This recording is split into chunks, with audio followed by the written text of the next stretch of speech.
स्वामी तुलसीदास महाराज की जय। आशापुरा मात की जय। बजरंगदास बाबा की जय। नमः पार्वती पते हर हर महादेव।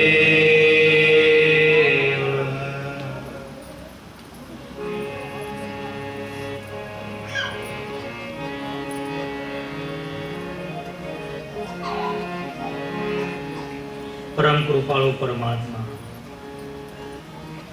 रामचंद्र भगवान की कृपा से और हनुमान जी महाराज की प्रेरणा से मां आशापुरा मां के आशीर्वचन से नवसारी शहर की पावन भूमि पर हंस गंगा सोसाइटी के अंदर श्री रामचरितमानस ज्ञान यज्ञ 9 दिवसीय कथा का आज का 6ठा दिन की कथा श्रवण करने आए आप सभी को मेरा प्रणाम और मेरी व्यास गादी की तरफ से आप सबको मेरा जय सिया राम और जय द्वारकाधीश।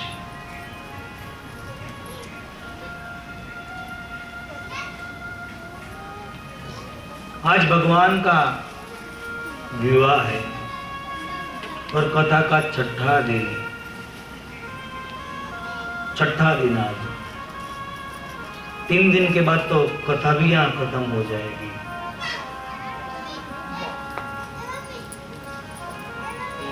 क्योंकि मैं पहले दिन भी बताया था कि ये राम कथा रूपी नवसारी के शहर में गंगा मां का अवतरण हुआ है। जो परमात्मा की कृपा हो तो उसमें स्नान कर लो, ये गंगा में।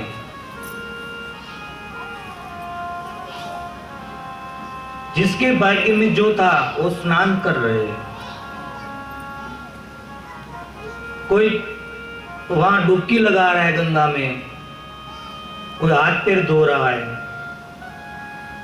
कोई चरणामत भी ले रहा है और कोई दूर से दर्शन करके चले जाते हैं। पर अवसर बार बार नहीं आता साहब,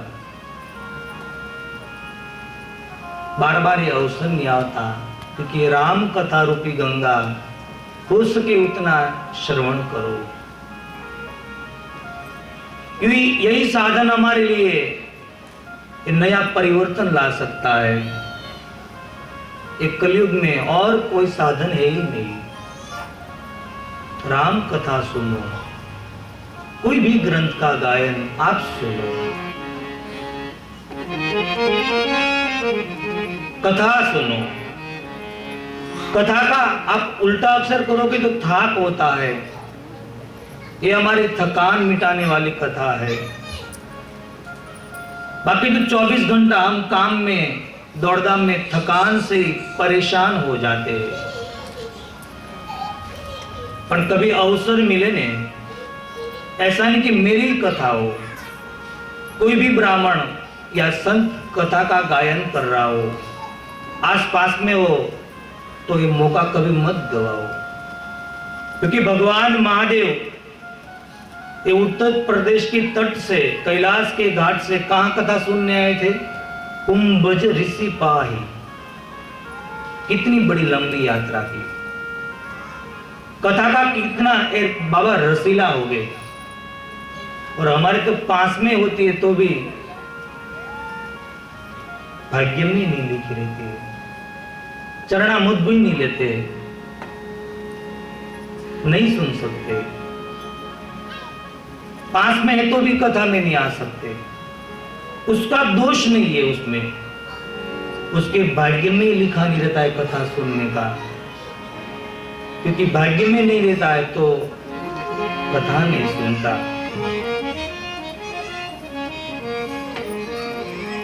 ये भगवान की दिव्य कथा है साहब, अमर कथा है, अमर कथा है। आज तक वक्ता गाते हुए कभी थकान नहीं हुआ है, वक्ता को, सुनने वालों को कभी थकान नहीं हुई है। ये अमर कथा है। आपको सबको पता है कि ये कथा में क्या आता है।